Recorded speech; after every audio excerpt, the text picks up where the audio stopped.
Gracias, gracias. Ok. Bueno, ¿vamos a trabajar o no? Pregunta. ¿Qué es el álgebra para ustedes? ¿A qué les suena álgebra si yo les digo vamos a dar algo de álgebra? A letras. Bien. ¿Qué más? ¿Fácil o difícil? Yo no sé por qué a todo el mundo dice álgebra, qué difícil. No sé por qué. Bueno, el álgebra de lo que nosotros vamos a trabajar es la parte linda, hay dos partes. ¿Qué es el álgebra? ¿O en qué se basan los conceptos de álgebra? En explicar todo lo que matemáticas resuelve. Por eso a veces suena como que es feo, porque para cada cosa que yo haga, ¿está? Ahí lo saqué. Para cada cosa que yo haga tengo que explicar qué es lo que estoy haciendo. Entonces, no es que yo haga un pasaje término porque se me ocurrió. Cada cosa tiene una propiedad, cada procedimiento tiene una parte teórica que hace que el álgebra sea medio molesto por eso. Entonces, un número que está sumando, si yo en una ecuación lo paso restando, buenísimo. Es lo que yo hago siempre. Pero yo en álgebra tengo que explicar por qué ese número lo pasé restando utilizando una propiedad que corresponde a las propiedades algebraicas. Entonces, escribiendo al lado qué propiedad estoy usando. Entonces, la parte algebraica es como el núcleo de todos los procedimientos matemáticos que hacemos. Lo que pasa es que nosotros, cuando lo explicamos, digamos, rápido. ¿Está? No nos metemos en eso. ¿Por qué? Porque sería complicado la existencia de un montón de cosas. Nosotros tenemos, yo tengo la parte de álgebra dividida en dos. Una parte linda, que es la que vamos a ver nosotros, matrices y determinantes, y una parte fea, que es todo espacios vectoriales, subespacios, combinaciones lineales, dependencia lineal, muy abstracto, pero que nosotros en eso no nos vamos a meter ni locos. ¿Está? Aquel que estudie matemática, una ingeniería, una ciencia económica, lo va a tener que ver. Esta es la primera parte. Siempre les digo a los que preparan álgebra que para salir bien está el primer parcial, matrices, determinantes, sistema de ecuaciones, porque el segundo es bastante más intenso. Así que vamos a ir a la parte linda, vamos a trabajar con bastantes definiciones.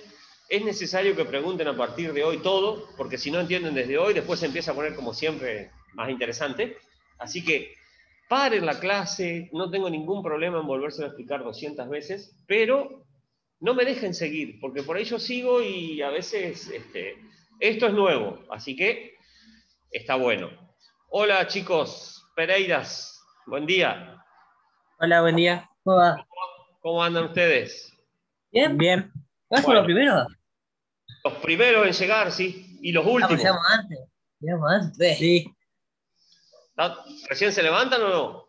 No. Hace 2 horas estamos despiertos. Ah, Más. ¿para entrar a la clase que están esperando? Me hubiesen dicho. No. Bueno, vamos a trabajar con matrices. Y empezamos a ver de qué se trata esto. Vamos a tratar de hacer una entradita en calor inicial. Ya a esta altura con alumnos de sexto podemos hablar en lenguaje matemático. Entonces, la primera definición que vamos a intentar de ver es eso que aparece ahí. Miren lo que es una pequeña definición en álgebra. ¿Sí? Todo eso que está ahí es la definición de una matriz. Entonces, ustedes no me van a creer que esta es la parte linda, ¿no? Pero realmente es la parte más linda que hay. Pero siempre, María Paz, no haga esa cara. ¿Ya? Entonces, vamos a tratar de leer esto que dice acá y entenderlo como para que vean que tampoco es algo que vos digas, no lo puedo descubrir o no sé qué es lo que me está hablando. Miren, esto dice lo siguiente. Si m y n son enteros positivos, entonces una matriz m por n que se lee como es un arreglo rectangular. Clarita la cuenta, dijo. ¿Qué quiere decir? Nosotros vamos a trabajar con matrices entendiendo lo siguiente, que primero vamos a definir como una matriz a un arreglo de números. ¿Qué quiere decir arreglo de números? Que hay un montón de números que nosotros los vamos a ubicar en formas de fila y en formas de columna. ¿Está claro? Esas filas y esas columnas se van a llamar a partir de ahora M y N. ¿Y por qué tienen que ser números enteros positivos? Porque yo voy a hablar de primera fila, segunda fila, tercera fila. No puedo decir fila menos 2 o fila 1,5. Tienen que ser números enteros y positivos. Tanto las filas como las columnas. ¿Cómo se escribe una matriz? A una matriz se le pone un nombre, que es una letra mayúscula. ¿Está bien? el nombre que yo quiera, por ejemplo, esta matriz que está escrita acá, tendría como definición inicial un nombre que es la letra A. Ese sería el nombre de mi matriz. ¿Por qué le puse A? Porque cada uno de sus elementos adentro está identificado como con una A minúscula que tiene que ver con el nombre de la matriz que yo hice. Y debajo de cada uno de esos elementos hay dos numeritos que corresponden, si ustedes miran aquí debajo, dice que cada elemento A y sub J de la matriz es un número. Cuestiones importantes. Por acá arriba apareció M y N, y por acá abajo apareció I, J. ¿Está bien? ¿Qué diferencia tienen cada uno de ellos? Cuando yo hablo de M y de N, estoy hablando de qué forma tiene mi matriz, o sea, cuántas filas y cuántas columnas. Cuando yo hablo de I y de J, estoy identificando un elemento o una posición de un elemento en particular, que está dentro de la matriz. ¿Se entiende más o menos? ¿Por qué este elemento se llama A32? Porque está en la tercera fila y segunda columna. No, por eso, ven que empiezan a aparecer un montón de cosas que cuando las empezás a ver, ¿jugaron a la batalla naval alguna vez ustedes? Bueno, esto es exactamente lo mismo. No sé jugar al ajedrez, ¿vos sabés? Más vale de la quiniela. Bueno, entonces, ¿qué es una matriz? Es una forma de ordenar números dentro de un paréntesis o de un corchete gigante, donde cada numerito ocupa una posición específica. Esa posición específica me puede brindar mucha información. ¿Y por qué está bueno saber matrices? Y ahora van a ver los ejemplos. Porque yo voy a ver en un pequeño cuadrito un montón de información rápida de leer y fácil de tomar decisiones. ¿Está? Yo en lugar de decir, y ahora van a ver, de hacer una tabla gigante, si yo sé ubicar matrices y defino qué hay en la fila y qué hay en la columna, esto pasa pero fantástico, como piña, como dicen ustedes. ¿Cómo? Muy bien, ahí va. ¿Hasta acá vamos bien? Esos puntitos, muy bien su pregunta, ¿eh? Eso quiere decir lo siguiente. Las columnas son verticales y las filas son horizontales. Acá dice renglón porque es un libro español, entonces la palabra renglón nosotros la vamos a tomar como fila. Entonces, la fila 1 tiene el elemento 1,1, el 1,2, el 1,3, puede tener el 1,4, el 1,5, ¿hasta dónde? ¿Por qué pongo puntos suspensivos? ¿O por qué puse el libro? Porque dice que se mantiene en la fila 1 hasta llegar a una columna N. Que no sé cuál es. Cuando yo hablo de M y de N, estoy hablando de que esto puede continuar hasta que yo, por ejemplo, yo les digo a ustedes, quiero tener 6 columnas. Entonces a la N le doy valor 6. Entonces diría 1,1, 1,2, 1,3, 1,4, 1,5, 1,6. Chau, ahí paré. ¿Se entiende? La N, siempre en matemática hay algo genérico que me indica cómo yo voy a trabajar con algo a nivel global, si se quiere. No puedo definir algo para una matriz de 2 por 2, sino que voy a definir para una matriz de M por N, del orden que sea. Entonces, esta matriz que está ahí tiene filas en forma horizontal, columnas en forma vertical. ¿Qué más hay por hacer acá? Bueno, nada más que eso. Primera definición, ¿se entendió más o menos esto que dice acá? ¿Qué va a aparecer después de eso? Una vez que ya vimos matrices, ahora cuando veamos un ejemplo van a ver que se pone más lindo. Los tipos de matrices que nosotros vamos a empezar a trabajar. Existen dos tipos de matrices, cuadradas y rectangulares. ¿De quién va a depender eso? De que el valor de la fila sea igual al número de columnas. Por ejemplo, una matriz de 2 filas y 2 columnas, 3 filas y 3 columnas. ¿Eso qué determina? Una matriz que se va a llamar matriz cuadrada y que son las que tienen muchas propiedades. Pero también puede haber matrices rectangulares, donde la fila y la columna son diferentes. Por ejemplo, una matriz es cuadrada si tiene esta forma. Y miren qué creativos somos los matemáticos. Por ejemplo, una matriz de 2 por 2. ¿Está? Si esto estuviera bien, ¿qué determina esto geométricamente? Un cuadrado. Y si yo a esa matriz le agregara una columna más, ¿qué determina esto si yo los uno? Un rectángulo. Súper creativos los matemáticos. Matrices cuadradas, dibujamos un cuadradito, matrices rectangulares, dibujamos un rectángulo. ¿Sí? ¿Vamos bien hasta acá? Muy bien. Hola a los chicos que entraron recién, ¿cómo les va? Buenas tardes.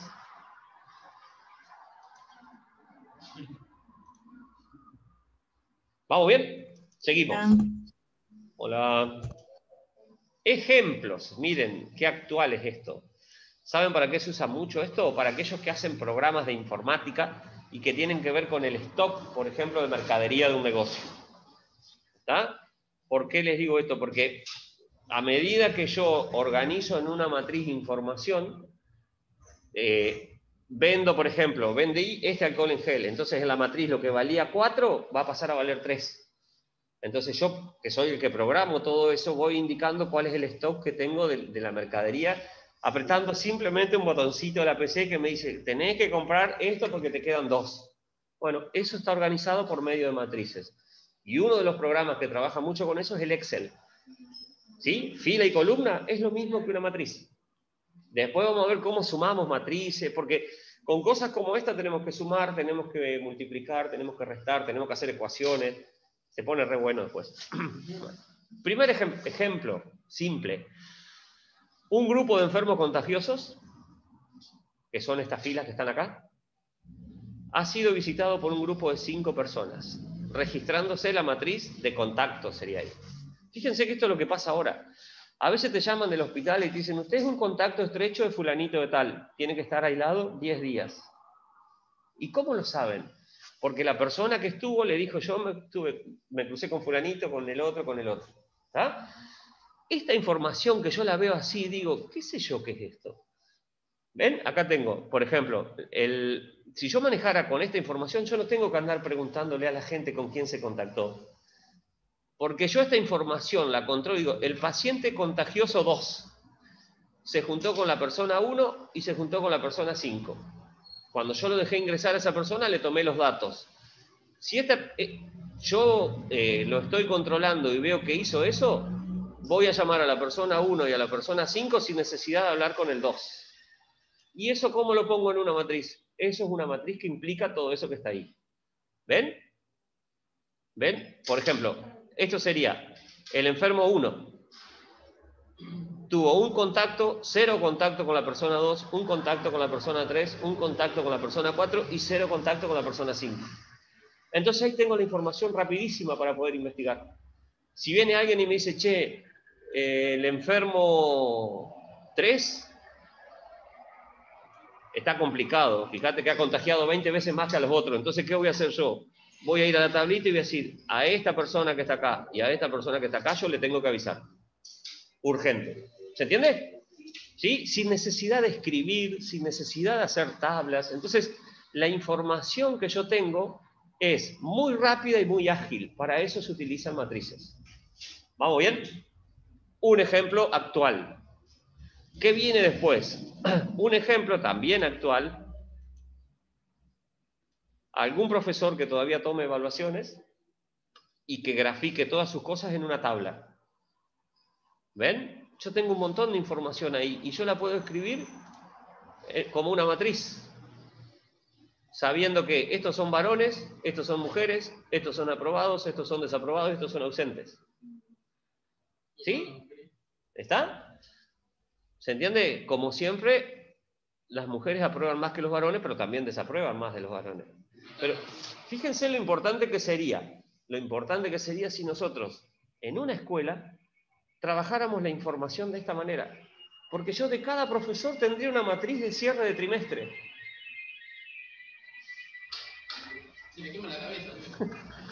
¿Sí? Y en esa información yo no lo tengo que llamar al profesor. Le tengo que decir, che, escuchame una cosa.